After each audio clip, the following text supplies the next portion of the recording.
I remember the knock on the door. It was slow, not urgent, almost polite. When I opened it, my niece Clara was standing there clutching a folder, her face red from the cold. I hadn't seen her in nearly a year. Not since the funeral.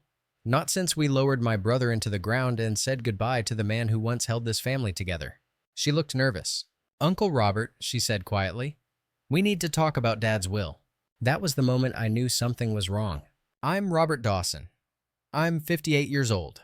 I live alone in a small town outside Madison, Wisconsin, in the same house my father built with his own two hands.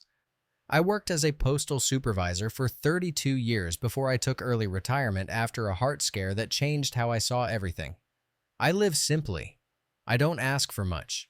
But my brother Mark, he was different. He had charm, swagger, ran a construction company that made good money during the boom. He always had a bigger car, louder laugh, more expensive watch. But underneath all that shine, there was something slippery, something that never quite sat right with me. Still, we were brothers. I didn't push too hard. Clara sat at my kitchen table sipping coffee she didn't touch. "My mom says you need to sign these," she said, sliding the folder across. "What is it?" I asked, flipping the cover. "Legal documents, ownership transfers, asset reallocations." And then it hit me. Mark hadn't just passed away. He'd passed on everything. And I wasn't in it. Not the cabin in Door County we'd inherited together from Dad. Not the retirement account we both had contributed to when we briefly partnered on a family business. Not the lake boat we'd rebuilt from scratch 2 summers ago. "I thought this was ours," I said slowly. Clara wouldn't meet my eyes. "Dad changed everything before he got sick," she said. "Put it all in Mom's name." I studied her for a long moment. "That cabin has been in our family since 1963. She swallowed hard. "I know. Your dad and I agreed if anything ever happened to one of us, it would go to the other." Clara looked down. "My mom says we can't reverse it now. She's selling the cabin." My chest tightened. I'd helped restore that place for months. I'd cleaned out the basement after the flooding, replaced the roof with my own 2 hands, paid for half the repairs without a single complaint. And now they were selling it. Why didn't she call me herself? Clara looked up finally, and I saw the guilt in her eyes. She said, "You'd make things complicated." That night I couldn't sleep. I went into the attic and pulled out the photo box. Inside were pictures of me and Mark as boys fishing with Dad on Lake Winnebago. There were letters we'd written in college, receipts from shared investments, notes from when we opened that auto repair shop together back when we thought we'd build something side by side. We had promised to split it all evenly, always. 50-50, no matter what.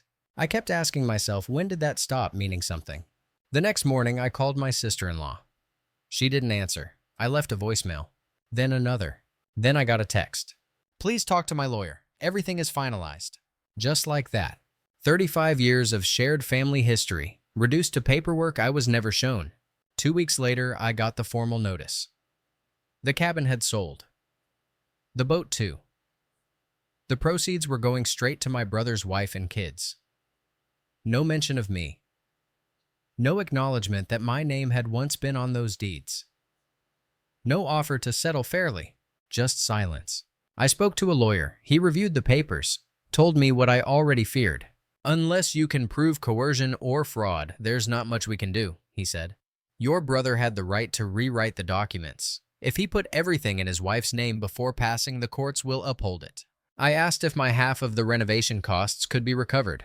"Maybe," he said, "but you'd have to file a civil claim, and even then it's a long shot." I walked out of that office feeling like the floor had dropped beneath me. That night, my daughter Elise called from Boston. "You sound tired," she said. I told her what happened, not all of it, just enough. She was quiet on the line. Then she said something I wasn't ready for. "Why did you always let him take advantage of you, Dad?" I didn't answer. But the truth, I didn't think I had. Not until now. A week later, Clara came back, alone again. This time, she had no folder, no forms. "I'm sorry," she said, standing awkwardly on my porch. I didn't invite her in, but I didn't shut the door either. "I didn't know everything until last night," she said. "My mom admitted that Dad told her to wait until after he passed, before finalizing the sale, because he knew you'd fight it." I looked at her and saw the young girl who used to call me Uncle Robbie, who I took to ice cream when she was 5, who I gave a down payment to for her first car. You were like a second dad to me, she whispered. And now, she looked down. I don't know. I nodded. That makes two of us. That night, I sat at the kitchen table again. A different kind of silence this time. Not the stunned kind, not the angry kind, but the kind that comes after truth. The kind that forces you to ask, what do I do now? After Clara left that night, I didn't move for a long time. I sat at the kitchen table until the light outside turned to shadows. The silence in the house felt heavier than usual, like something was pressing on the walls. I didn't cry, not because I wasn't hurt, but because I was used to holding things in. That's what I'd done my whole life. Held it in, held the anger, the questions, the disappointment. And now it was all spilling over quietly, invisibly, like a leak under the floorboards. The next day I drove out to the cemetery. I hadn't been there since the funeral. My brother's grave was simple. His name. 2 dates. And nothing in between that explained who he really was. Nothing that showed how deeply we were once connected or how far apart we'd become. I stood there with my hands in my jacket pockets, wind cutting across the hill. You knew I'd never fight you, didn't you? I said out loud. The only answer was the rustle of leaves. You counted on it. I closed my eyes. Thought of the summer we spent rebuilding that boat. Mark had shown up late to every project day. He made jokes while I did the sanding, the wiring, the actual labor. He took credit when we launched it on the water, told everyone we did this together. And I let him. Because that's what I always did. I didn't ask for credit, or thanks, or even fairness. But now I wanted something back. Not money, not property, just the truth. I started collecting records. Old emails, texts, voicemails, even receipts from repairs I paid for. I printed everything. Built a file thicker than my own mortgage application. Then I drove into town to see a new lawyer. Her name was Bethany Klein, mid-40s, quiet demeanor, sharp eyes. The kind of person who didn't waste words. She skimmed through my papers for almost 20 minutes without speaking. Then she set them down. This is thorough, she said, but it's still going to be tough. I know. You're not contesting the will. No. You're not going after the cabin or the boat. No, not anymore. Then what are you trying to do? I looked her in the eye. I want a formal acknowledgement of what was agreed to. I want it in writing that I wasn't just some background character in my brother's life. That I contributed. That I mattered. She tilted her head slightly. That's rare. I'm not trying to win, I said. I'm trying to stop feeling like I lost. 3 days later, Bethany sent a certified letter to Mark's widow, Sandra. In it, she requested a settlement conference. Not for assets, but for recognition. An agreement that certain contributions and costs would be acknowledged on record. We weren't suing. We were documenting.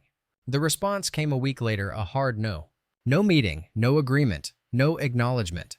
Sandra's attorney wrote back claiming all financial involvement had been voluntary. That no agreement, written or verbal, could be proven. That my emotional attachment to certain assets didn't qualify as legal standing. I sat with the letter for a long time. Then I did something I hadn't done in years. I wrote a letter to Clara. It wasn't angry. It wasn't bitter. It was honest. I told her about the cabin. How our grandfather had chopped the original foundation logs himself. How her father and I had patched that roof during a hailstorm that left our hands bleeding. How I'd quietly paid the last 4 years of property taxes when Mark forgot after his business started struggling. I told her I wasn't trying to take anything from anyone, but I wanted her to know I was there. I built that place too. She didn't respond, but I didn't need her to. I just needed to say it. That weekend, Elise flew in from Boston. She hadn't visited in almost a year. We sat on the porch with mugs of tea and blankets over our legs, watching the last of the autumn leaves fall. She listened as I explained everything. The will, the silence, the legal letter, the rejection. When I finished, she said something I'll never forget. Sometimes people won't return what they took. But you still have to take back what they left behind. I stared at her. What does that mean? It means you don't need them to validate you. You already know what you gave. You already know what's true. I looked out toward the trees, nodding slowly. But what do I do with all the resentment? She shrugged. Use it. Build something with it. Just don't let it rot. That night I pulled out a notebook, wrote down every skill I had, every tool in my shed, every lesson my father and grandfather ever taught me. By the end of the list, I realized something. I didn't need the cabin.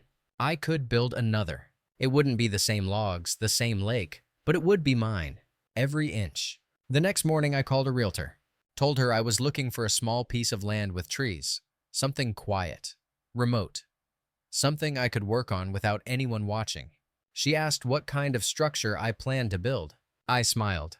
Something solid. The land wasn't cheap. I dipped into my savings, the fund I'd been setting aside for no particular reason. The lot was just over an acre with a small rise and an open clearing surrounded by pines. It wasn't impressive, but it was honest. It didn't come from inheritance. It didn't come from someone else's choice. It came from me. That night, as I stood alone in that clearing, boots planted in soft soil, I felt the cold air on my face and thought, this is what starting over feels like. Not flashy, not clean, but free. Building something alone is a strange kind of peace. There's the weight of every beam, sure. The chill in your bones when the wind cuts across the frame. But there's also stillness, one you only get when nobody's watching. That winter I worked slow and steady. Cleared the brush. Marked foundation lines. Hauled lumber I'd saved over the years from other half-finished projects. The kind I used to abandon because someone else's needs always came first. Not this time. This time, every nail, every cut, every hour, it was all mine. Word got around faster than I expected. A guy my age buys land just outside town and starts framing up a cabin alone. People talk. Some were curious. A few stopped by, offered help. I always thanked them but said no. This one was personal. Then, one morning in early January, I pulled into the hardware store and saw Clara standing by the wood aisle. She looked different, tired, older. Like she'd aged a year in 2 months. We locked eyes. She walked over slowly. I heard, she said. I raised an eyebrow. You're building. I nodded. I am. For yourself. No one else is coming. She looked away. Why didn't you tell me? I studied her for a long moment. Would it have changed anything? She hesitated, then said quietly, I don't know. We didn't speak again for a while. But 2 weeks later, she sent a text. I know my dad promised you the cabin. I found the paperwork. A letter. He never filed it legally, but he wrote it. She attached a scan. It was a letter Mark had written to a notary, unsigned, undated, but in his own words confirming that the cabin was intended to become mine if anything happened to him. A promise never formalized. Just a memory, a maybe, a ghost of something true. Bethany, my lawyer, reviewed it and sighed. It proves intent, but not enough to reverse anything. I figured, I said. But it might be enough to shame them. I shook my head. No more fights, no more courtrooms. I just want to finish my roof before spring. Then in mid-February, Sandra showed up. Unannounced, uninvited, unapologetic. She pulled up in a rental car while I was sawing boards near the porch frame. I didn't stop working. Robert, she called. I didn't answer. She walked closer. I came to talk. Still, I kept working. I saw what you're building, she said. Clara told me. It's impressive. I set the saw down. What do you want? She looked away suddenly, not so confident. I didn't know about the letter. Mark never showed it to me. Then why sell the cabin so fast? She hesitated. Money, she admitted. The business went under. I had bills. And the boat, the accounts. I was scared. I stepped back. You were secure. You were protected. I was the one left with nothing. That's not fair, she said sharply. No, I replied. It wasn't. The wind blew between us. Why are you here, Sandra? She opened her purse and pulled out an envelope. Clara thinks I should give this to you. Inside was a check. $20,000. Clara insisted, she said, to cover what you spent on the cabin over the years. The repairs, the taxes, the materials. I looked at the check for a long time. Then I handed it back. I don't want your guilt, I said, or your money. It's not guilt, she snapped. It's respect. Then you're about 2 years too late. I turned back to the frame and picked up the saw. She stood there for a while, and then she left. Later that night, I got a voicemail from Clara. She tried. I know it's not enough, but she's not good with owning mistakes. Neither was Dad. There was a pause. You're not the only one who lost him. It was true. I'd been so focused on what was taken from me, I hadn't thought about what she lost. A father who never told her the full truth. A mother too proud to admit when she was wrong. A family legacy built on silence. And silence left too long becomes a wound that never closes. That spring I finished the cabin's frame, built the steps myself, hung the door, installed the windows one by one. Each weekend I cooked meals on a small propane stove and slept on a cot by the window, listening to the owls, the wind, the world going quiet. It didn't feel like revenge, it felt like release. One afternoon I found a box by the front door. No note. Inside were three things: a framed photo of me, Mark, and Dad on the dock at the old cabin summer of '87, a faded blueprint of the cabin's original layout annotated in my handwriting, a simple wood carving, "You mattered more than you know." I stood there holding that carving like it was made of glass. I didn't need to ask who sent it. Later that week, Elise called. "You sound better," she said. "I think I am." "Finished the roof. Last shingle went up yesterday." She laughed. "So now what?" I looked out across the clearing trees swaying in the breeze. I sit. I breathe. I let the old things stay buried. That weekend, Clara came again, this time with gloves, a thermos, and no folder in her hand. "Can I help with the deck?" she asked. I nodded once. She worked quietly beside me for hours. No questions, no awkwardness, just hammering boards and handing tools. As the sun began to set, she said, "I wish he'd done better by you." "So do I said. She looked down at her hands. "And I hope I still can." The deck was finished in 2 days. But the healing, that would take longer. Still, I knew something had changed. Because for the first time since that knock on my door, I no longer felt like I was standing alone. Spring bled into early summer with little fanfare. Out at the cabin, the trees bloomed with quiet dignity, no announcement, no permission. Just soft green spreading along the branches like the land knew how to start over without needing to ask. I found myself taking long walks through the woods each morning. No music, no distractions, just the sound of boots on earth and the occasional creak of trees leaning into each other. It felt like healing, not all at once, but in pieces. Like I was remembering how to live without waiting for something to be fixed. Then one Tuesday morning, I got a letter in the mail. No envelope, just folded legal paper hand-delivered to my home address. At the top, preliminary notice of executor adjustment, Dawson Estate. Below that, a short explanation from Sandra's lawyer. Apparently, Clara had quietly petitioned the family attorney for a review of the estate handling, specifically for the items and properties listed under the shared business and property category. She'd cited inconsistencies, missing files, verbal agreements overlooked. The letter ended with this: Ms. Clara Dawson recommends a formal mediation process to offer partial restitution and official amendment to the original estate record, subject to your approval. I read it twice. Then I sat down and read it again. I hadn't asked for this. I wasn't looking to reopen wounds. But something in me, a small stubborn flicker, wanted to know what partial restitution even meant. A week later, we met in a neutral office building with too much air conditioning and chairs too clean for comfort. Clara was there. Sandra, too. And across from me sat a gray-haired mediator named Ellis Marsh, whose job it was to make things feel less like a trial and more like a formality. He greeted us with small talk. I didn't respond. After reviewing the documents, Ellis spoke evenly. "Ms. Dawson," he nodded toward Sandra, "is willing to offer a posthumous acknowledgement of Robert's role in restoring the family cabin and contributing to joint repairs and property value." He handed me a document. It wasn't flashy. No money, no promises. Just a notarized statement listing me as a material contributor and co-manager of the family cabin from 2012 to 2021, along with a list of expenditures and in-kind work. It was the truth, on paper, at last. I looked up. "That it?" Ellis nodded. "There's one more item." He motioned to Clara, who pulled out a folder. Inside, a deed. Not to the old cabin. That was long gone. But to a small parcel of land in Winnebago County. Wooded. Quiet. With lake access. "I bought it," she said softly. "With my savings. It's in your name. I can't give back what was taken, but I can give something new." I stared at her. "You don't owe me this." "I know," she said, "but I want to." Sandra sat frozen beside her, stiff, proud, maybe even ashamed, but she didn't object. I looked at Ellis. "Is this official?" He nodded. "Filed this morning."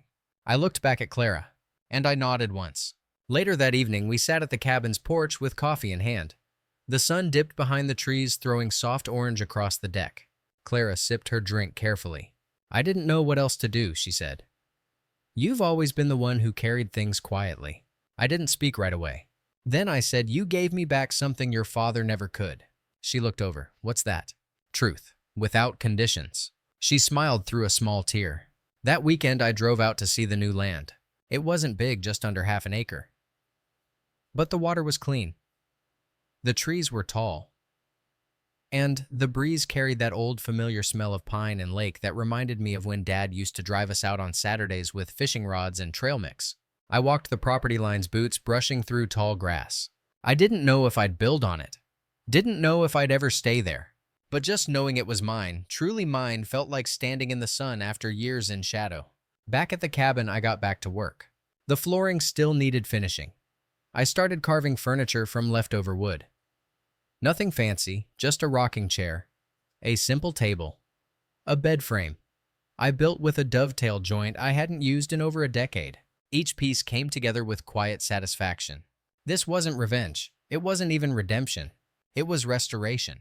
Of time, of presence, of self-worth that had been quietly dismantled over years of silence and sacrifice. One morning, as I was sanding the table, I saw a truck pull into the edge of the clearing. It wasn't Clara. It was Sandra. She stepped out slowly, holding a manila envelope. I stayed quiet, waiting. "I didn't come to argue," she said. I nodded once. "Good." She approached, stopping a few feet away. "I found more of Mark's old notes," she said, handing me the envelope. I hesitated. "They're yours," she added. "You'll want to read them." Then she left. No goodbye, no dramatics, just the soft crunch of gravel under her shoes as she walked away. That night, I sat at the cabin's small desk and opened it on the envelope. Inside were pages of scribbled notes, handwritten records, receipts, plans for cabin upgrades, discussions about retirement, even a rough draft of a letter he never sent me. It started simply, "Rob, if you're reading this, I didn't do right by you." He went on to explain the pressure from the business collapse, the fear, the poor choices. He never asked for forgiveness, but he named me as partner, as brother, as someone who mattered. And at the bottom, scribbled in fading ink, "If I screw this up, I hope Clara finds a way to tell you what I couldn't." I sat there, fingers tracing the words. Not angry, not relieved, just still. Because sometimes the only closure we get is knowing we weren't invisible after all. That night, I slept in the rocking chair I'd built. And for the first time in years, I didn't dream of loss. I dreamed of wood shavings, sunlight, and a lake that never left me behind. 1 year had passed. 12 full months since Clara showed up at my door with a folder that tore open everything I thought I understood about family. 12 months since the inheritance I never asked for was signed away with my name nowhere on the line. But now a different kind of ledger had started to form. Not one marked in dollars or deeds, but in silence I'd learned to enjoy, in peace I'd built with my own hands, and in the weight I no longer carried around like a second spine. The cabin was finished in mid-June. It didn't look like much from the road. Just a modest frame tucked into trees with a red tin roof and a wraparound porch that creaked in the wind. But inside it held the kind of comfort that can't be bought or borrowed. The kind that comes from knowing everything in it had a reason for being there. A hand-built rocking chair. A photo of my father sanding a beam back in 1965. A framed copy of the cabin's old blueprint annotated in my handwriting and signed by Mark in the corner back when we still kept promises with our hands not lawyers. It wasn't a monument.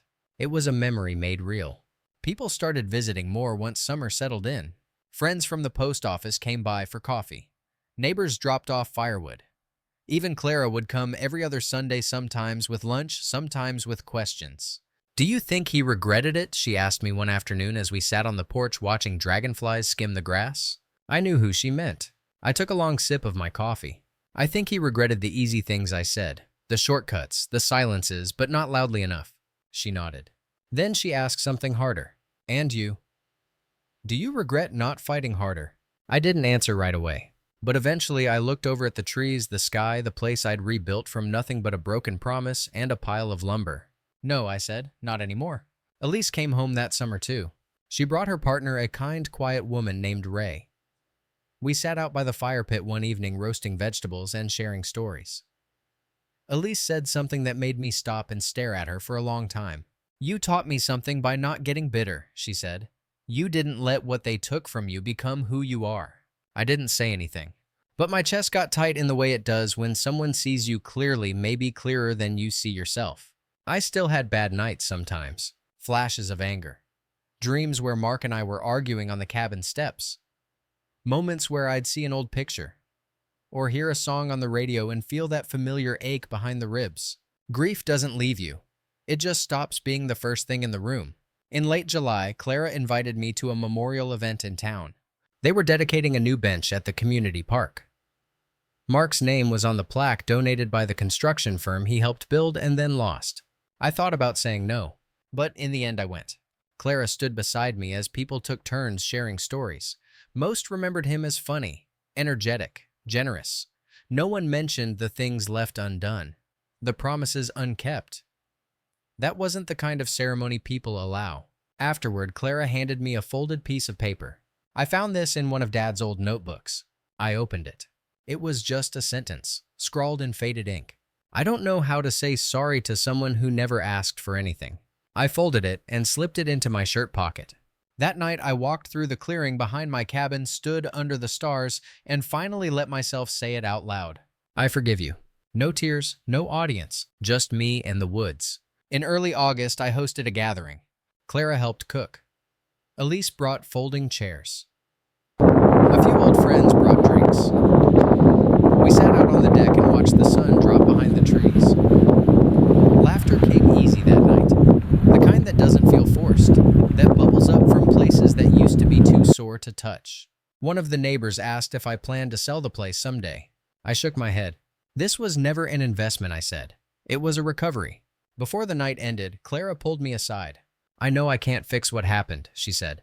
You already have, I told her. She blinked, surprised. I didn't come here looking for justice, Clara, I said softly. I came looking for something that couldn't be taken. And did you find it? I smiled.